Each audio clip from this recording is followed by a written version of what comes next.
On today's episode of Locked on Wild, the injury bug has officially hit the Minnesota Wild. We'll talk about who's going to be out, how long, plus the Four Nations Faceoff rosters are here. Hey, this is Matt Boldy, and you're listening to Locked on Wild. You're Locked on Wild, your daily podcast on the Minnesota Wild. Part of the Locked on Podcast Network, your team every day. Hello and welcome into another episode of Locked on Wild, your daily Minnesota Wild podcast. Part of the Locked on Podcast Network, we are your team each and every day. We thank you for making Locked on Wild your first listen each and every day. Make sure you subscribe on YouTube and your favorite podcast platform so you don't miss out on any new episodes throughout the week. Today's episode of Locked on Wild is brought to you by FanDuel. You can start the season with a big return on FanDuel. New customers can place a $5 bet, and you'll get started with $150 in bonus bets if you win your first $5 bet. Visit FanDuel.com to get started. On today's episode, we take a look at the injury updates for the Minnesota Wild, and there are a few. So we'll get you up to speed on who is going to be out how long and how the Wild will fill their shoes in the lineup in the meantime. We'll also take a look at the Four Nations Faceoff rosters. The Minnesota Wild well represented amongst the four teams. And we'll take a look at the plan for David Jiricek for the Minnesota Wild. Could we potentially see him in the lineup? What is the plan for his development now that he is in the Minnesota Wild organization? My name is Seth Topal, host of Locked on Wild since 2021, and injury bug is here, folks. The Minnesota Wild PR account tweeting out yesterday. Injury updates. Jonas Brodin is week to week with an upper body injury. Joel Eriksson Ek is week to week with a lower body injury. Kaprizov is day to day with a lower body injury. And Matt Zuccarello is week to week with a lower body injury. We'll talk about this in a little bit because Joel Eriksson Ek and Jonas Brodin both named to the Four Nations Faceoff. And they are expected to be able to play.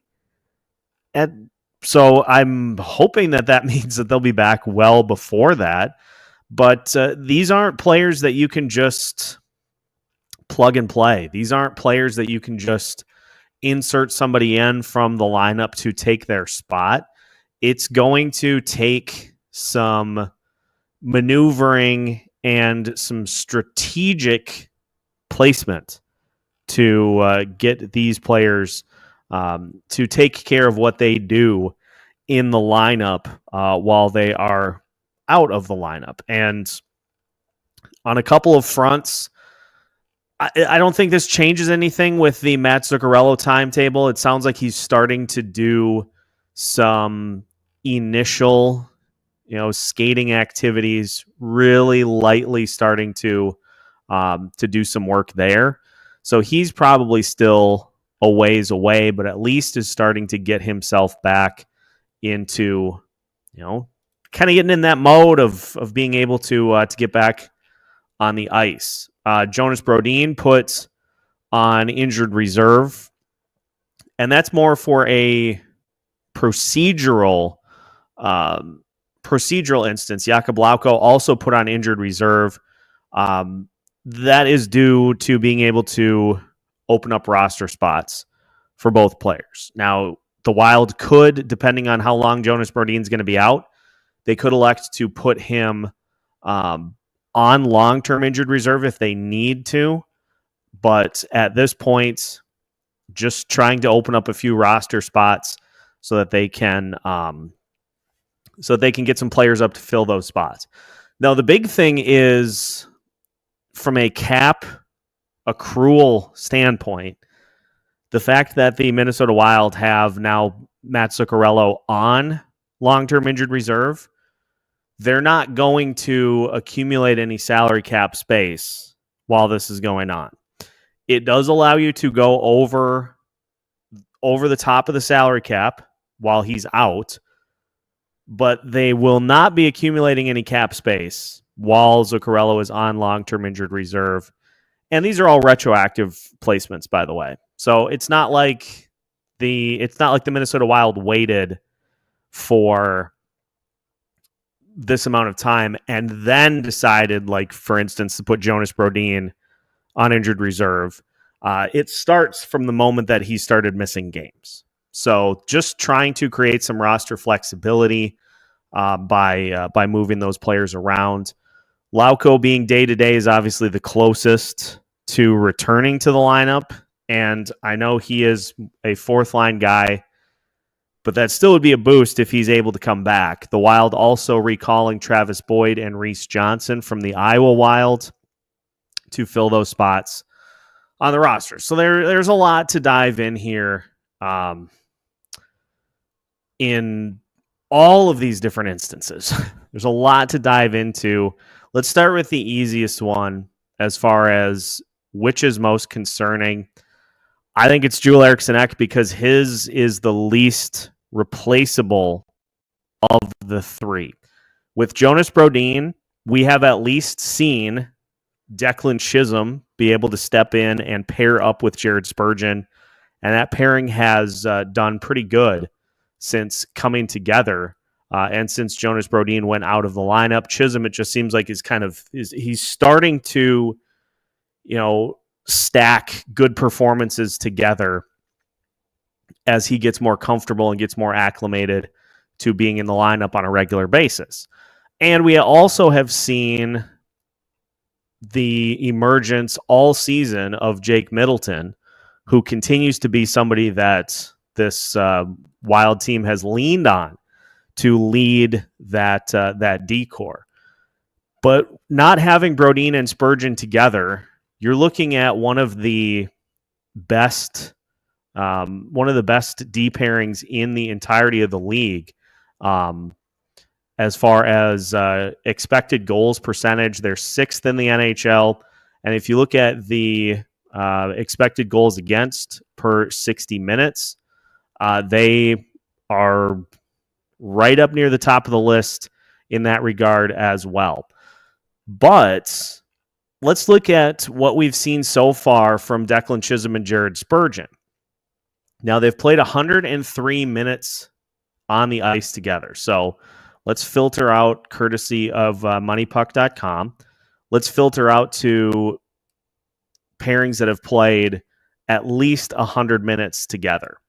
And from a expected goals against per 60 minutes, Chisholm and Spurgeon is fifth, just behind Jonas Brodin and Jared Spurgeon, with 1.45 expected goals against per 60 minutes. So that's what's expected. Let's see what the actual goals are against per 60 minutes. 1.16. So in the 103 minutes that Declan Chisholm and Jared Spurgeon have played together, they've allowed just 2 goals against while they've been out there. Jake Middleton and Brock Faber have played 361 minutes together by extension, and they've given up 7 goals against. So those 2 pairings have been pretty darn good while out there on the ice. And let's keep this in mind too. John Merrill and Zach Bogosian, they've played 139 minutes together. They've been responsible for 3 goals against while they've been out there on the ice, which equates out to a 1.29 goals against per 60 minutes. That's 18th in the league. So you have 3 top 20 defensive pairings right now in the NHL with a minimum of 100 minutes played together. So I'm not as worried about mitigating Jonas Brodin not being on the ice because we've seen some really good things from Declan Chisholm. I am worried, however, about what we see from this offense with Joel Eriksson Ek not on the roster, with him not in the lineup. What do these line combinations look like? Who becomes your go-to face-off guy? Who's the one that you are going to go to try to get key face-offs down the stretch? And, you've got a lot of different spots. You got to replace him on the roster. You got to replace him as your top-line center. You got to replace him as your key face-off guy down the stretch in these games. You got to replace him on the power play. You got to replace him on the penalty kill. a lot of different spots in which you have to fill in what he does while he's out there on the ice. Now, according to good friend of the show, Jesse Pierce, with no Eriksson Ek, Brodin, Lauko, or Zuccarello, the Minnesota Wild lines at practice were as follows. Kirill, Kaprizov, Marco Rossi, Matt Boldy. That we like. Me likey having that as your top line. Marcus Foligno, Ryan Hartman, and Marcus Johansson as your second line. Devin Shore, Freddie Gaudreau, Yakov Trenin as the third line, and Travis Boyd, Murat Huznadinov, and Ben Jones as your fourth line. That's what we're seeing. That's what we're seeing right now, and this is a collection of players. If you're not going to, and I'm just going to say this, I don't necessarily agree, because I feel like you have to at some point just see what you've got. It's very clear that the Minnesota Wild coaching staff wants to see more from Liam Ogren, which is why he's not here. And I'm assuming that's why he was called up, was for an opportunity to get some practice time with the Wild and to meet with the coaching staff and to outline things that he should be working on down in Iowa.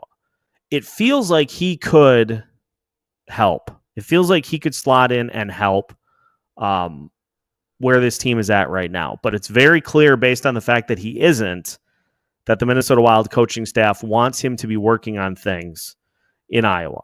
So this is going to put a lot of pressure on Kaprizov, Rossi, and Boldy to do the scoring in the interim,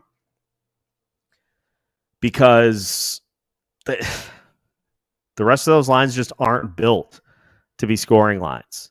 So you are going to have to really neutralize the opponent. That's going to have to be the approach. You're going to have to neutralize the opponent with the second and the third line and take advantage of the opportunities when Kaprizov, Rossi, Boldy are out there on the ice. It's not going to surprise me at all if John Hines leans on Kirill and Matt Boldy especially to double shift, especially on the road, to try to get different matchups for those two. It's going to be a process, and it's probably not going to be pretty, but this team has weathered adversity so far this season, and they're going to have to continue to do that here in the interim. So I would say the injury that concerns me the most is Joel Eriksson Ek. Jonas, Brodin, those D pairings have been doing their job. The D and the goaltending are going to be leaned on quite a bit going forward until some of these guys get back into the lineup. So as if we were getting few and far in between for the flash and the sizzle offensively, this is now, if they prove me wrong, I will definitely call myself out on it. But at this point, it feels like they're going to be leaning on Kaprizov and Boldy to score, and anybody else that steps up is going to be a massive bonus. But that's how I see it for these injuries right now. And we will see how things play out and unfold over the next few weeks with some very tricky games coming up against some key Central Division opponents. Adversity happens. You just got to rise above it. And we'll see if the Minnesota Wild can do that going forward. Now, we did also get the announcement of the Four Nations Faceoff rosters, and the Minnesota Wild were one of the teams that had the most representation. We'll take a look at who made the cut and what the rosters look like for all four teams. That is coming up as we continue today's episode of Locked On Wild after this. Today's episode of Locked On Wild is brought to you by FanDuel. Get ready to tackle the NFL action with FanDuel, America's #1 sportsbook. Because right now, new customers can bet $5 and get $150 in bonus bets if you win. The FanDuel Sportsbook app gives you everything you need to place live bets on the NFL, all in one place. So when you get a hunch in the middle of the game, you can check out the latest stats, view live play-by-play, and so much more on the same page where you place your bets. Just visit FanDuel.com to join today, and you'll get started with $150 in bonus bets if you win your first $5 bet. That's FanDuel.com. Never waste a hunch and make every moment more with FanDuel, an official sportsbook partner of the NFL. Welcome back to today's episode of Locked On Wild. Once again, we thank you for making Locked On Wild your first listen each and every day. Reminder, we will have you covered tomorrow night, a late one, as the Minnesota Wild travel to take on the Anaheim Ducks. We'll have a postcast for you as well as a pregame preview coming up. So make sure to tune in. Make sure, if you haven't already, to hit that subscribe button so you don't miss out on any new episodes throughout the week. Some breaking news. Alex and I will talk about this on Monday, but some breaking news out of Chicago as the Chicago Blackhawks have officially fired Luke Richardson after a slow start to the season, slow start for Connor Bedard. The Blackhawks have gotten rid of Luke Richardson as their head coach. So make sure to also take a look at Locked On NHL for updates on that situation. And more importantly, who is going to be taking over as the season unfolds here. Looks like Mark Eaton will become interim head coach in AHL Rockford, and Anders Sorensen from Rockford will become the interim coach of the Chicago Blackhawks. So big move for Chicago, trying to bounce back from a rough start. That's just how it goes.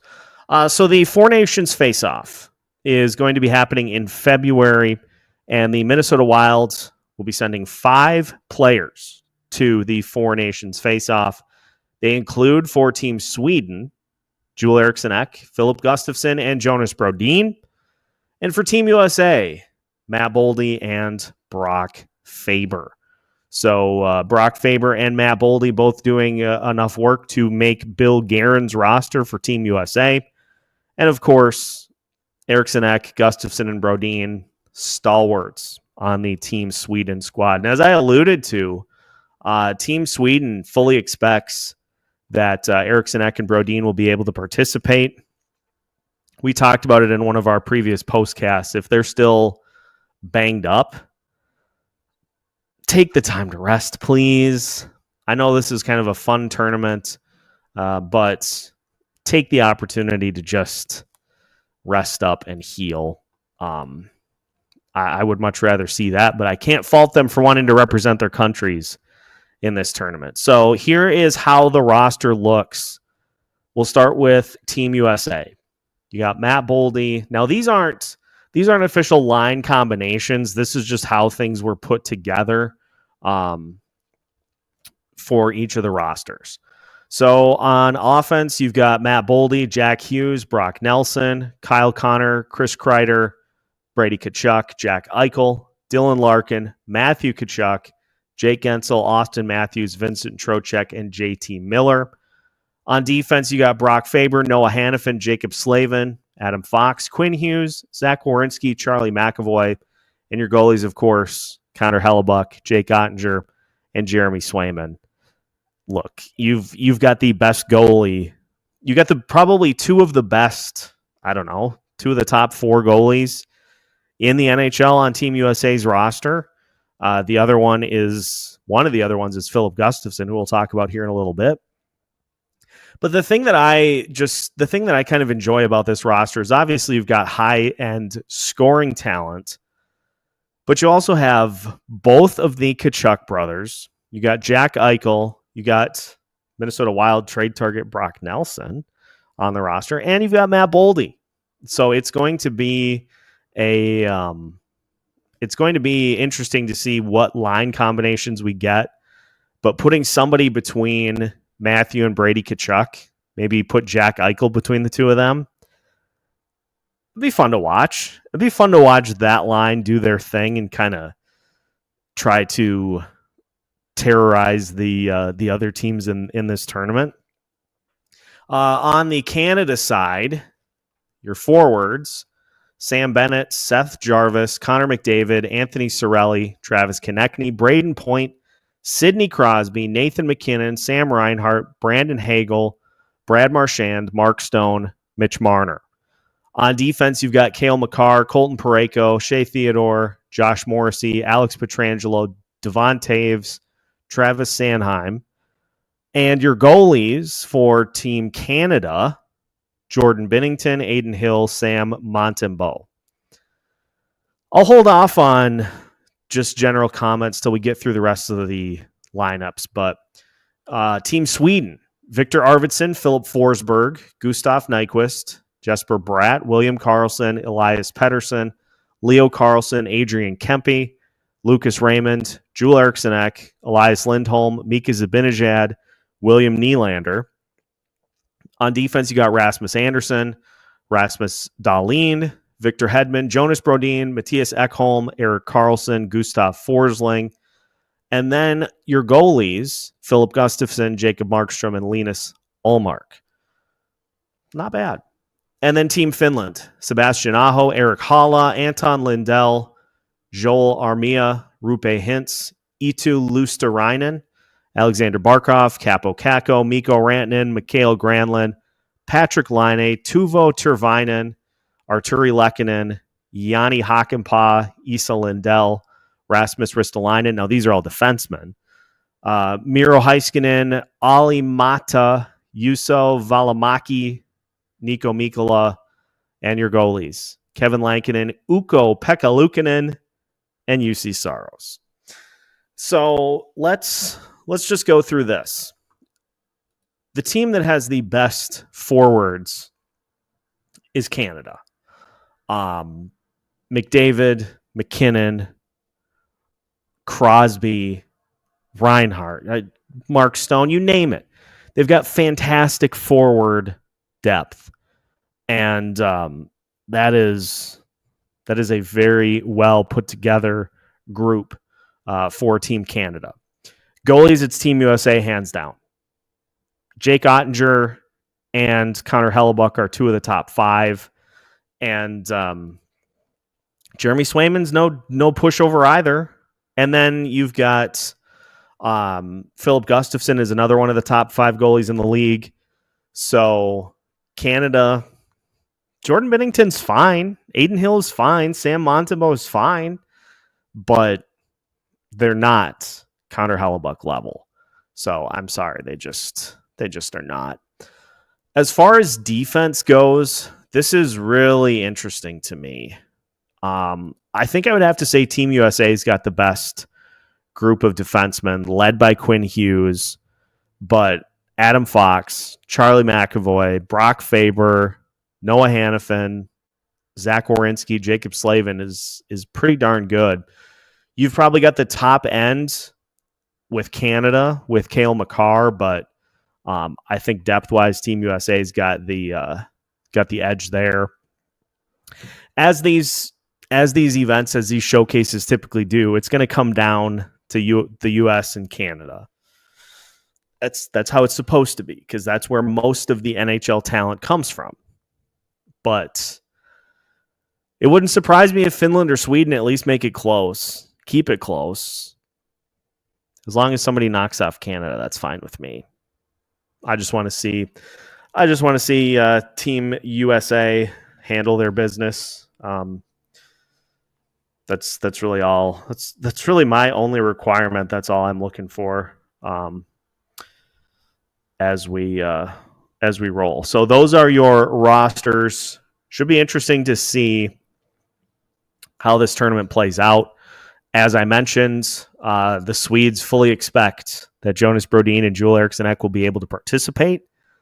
So that should hopefully give us, that's in February, so that's still a few months out. I hope that they're not just getting back at that point, because that would be very dire. But we will see.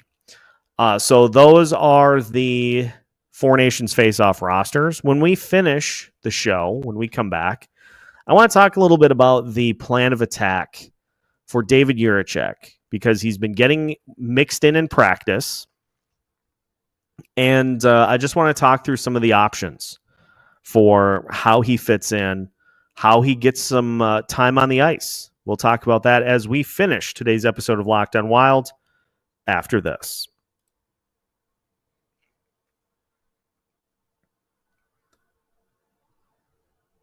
Final segment of today's episode of Locked on Wild. And once again, we thank you for making Locked on Wild your first listen each and every day. Reminder, we will have you covered tomorrow night for a Locked on Wild postcast after the game against the Anaheim Ducks. And we will see TBD on Saturday. May have some things going on that will prevent me from being able to do Saturday's game, but I will let you know. I will know tomorrow for that. So just stay tuned. We will definitely have one tomorrow night. And if we don't have one Saturday, we'll have an episode for you on Sunday. So that'll be the trade-off if I'm not able to do it then. But let's finish by just talking about David Jiricek a little bit, because he's been on the roster. He has been getting acclimated in practice. I do like some of the sound bites that we've heard from him in regards to being really excited for the opportunity and that he is going to work his rear end off to get to where he needs to be a big part of this Minnesota Wild roster going forward. There was speculation that the Minnesota Wild would send him to Iowa with some opportunity to get some games in and kind of get himself up to playing shape. But the injury to Jonas Brodin, being more week to week than day to day, has, I think, opened up an opportunity to incorporate him gradually and to get him an opportunity to get on in this lineup and to see where he's at. Because as of right now, you've got your 6 defensemen that are playing, and Jiricek is the backup. And there are, I think, going to be some opportunities, depending on who you play, to be able to just give some of the guys a breather. So the options are this for David Jiricek. Either he gets sent down to Iowa for someone who is better suited to just be the 7th defenseman, or and here's what I think will actually happen, because I think this works perfectly to get him acclimated, is you can carry him as a 7th defenseman right now and have him play in, say, an emergency if one of the other guys gets banged up. But as we alluded to in the beginning, in the first segment of the show, those 3 D pairings are playing very well statistically. So as much as we want to see even guys like, John Merrill out of the lineup, he hasn't given a reason to be taken out. And, there are maybe 1 or 2 plays a game that you point to and say, well, that was bad. Beyond that, they're just not liabilities like they were. That third pairing has not been a liability like it's been in previous seasons. And until such time as that happens, that's a group of 6 defensemen you're comfortable with playing. And Declan Chisholm, like we alluded to, has played very well with Jared Spurgeon, so you're not going to break that group up. Jake Middleton and Brock Faber has been very good as a top pairing. I think you can gradually work in Jiricek with Zach Bogosian and John Merrill to get him acclimated, get him accustomed, and get him some games to see where he's at in his process. That was the thing that he was not able to get with Columbus. They just didn't want to play him. They kept him as a healthy scratch, or they put him down in the AHL. And it's pretty clear at this point that his talent is above what is necessary for development at the AHL level. So I think for now, you can keep him on the roster and just have him practice, have him get acclimated, have him learn the system, learn the scheme. But I would like to see him get an opportunity in one of these upcoming games to just get out on the ice and to just do it. Just let it rip and see where he's at and see what he needs to do. We've talked about this with other young prospects over the last couple of seasons. You give them a couple of games just to check where they're at in their process and to see what is going to happen at NHL speed and to be able to adapt to it. Now, when Jiricek gets into the game, what I would probably do, because he is very comfortable playing on that third pairing, I would probably elevate Jiricek to play with Jared Spurgeon and put Zach Bogosian with, or put Declan Chisholm with whoever is not getting a rest day on that third pair, because the statistics for those two, for Chisholm and Merrill, and Chisholm and Bogosian are pretty good too. So I would put Jiricek with Spurgeon, because Spurgeon's more than capable of covering a little extra for a guy that is learning where he fits and learning how the scheme works. Spurgeon can certainly cover for that. And I would see where you're at. It's probably not going to be against Anaheim tomorrow night, but who knows at this point. But any of those games come where you maybe don't have to be like on your full guard for the whole game, give him a shot to get in there and just see what you have, see what you need to work with, like where there needs to be some improvements, where there's areas to work, and go from there. It's going to be fun to be able to see him in the lineup and see where he's at compared to some of these other D prospects that it just feels like they're getting further and further away, to be honest, as opposed to making steps towards joining the NHL roster at some point. But I think this is part of the reason why Jiricek was acquired, is if you don't see tangible progress from those D prospects, you already know Zeev Boyum is going to be likely making the roster at the end of the year. I still pretty solidly believe that he is going to sign his ELC once Denver's season is done, and that the Wild will get him up to the NHL level so that you can get him a couple of games down the stretch so that he can see what he needs to work on over the summer, over the off season. And then you've got Jiricek too. And those guys have vaulted all the other D prospects, at least at this point, which is hopefully going to ignite a little fire in the rest of the D prospects as to, hey, I gotta pick it up here a little bit if I'm going to get next in line, if I'm going to be the next one to take a number for playing time at the NHL level. It's going to be an interesting next couple of weeks to see who slots in where, and more importantly, how the offense looks now that it's relying more on one line to handle the scoring. They're going to need to continue to play strong defense and goaltending, and I think that is why now it's not like it's not going to be a struggle, but I think the fact that the Wild have had such good defense and goaltending this year, I think that's going to help them maneuver this better than if they had lost Spurgeon and Brodin both, or had lost Middleton, or had lost Faber, or something like that, where you're trying to replace from your strongest area. And not to say Brodin's not a critical piece that is missing, but the numbers don't lie. Statistically, the 6 defensemen without Jonas Brodin have been as good as with. So that gives me hope. But we'll see what happens. It all starts tomorrow night against the Anaheim Ducks. And that will do it for today's episode of Locked On Wild.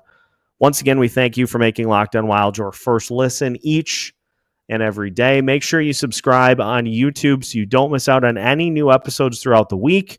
You can also follow us on your favorite podcast platforms as well. wherever you follow us. Just make sure that you subscribe and give us a nice 5-star rating on your favorite audio platforms. Like and comment on YouTube.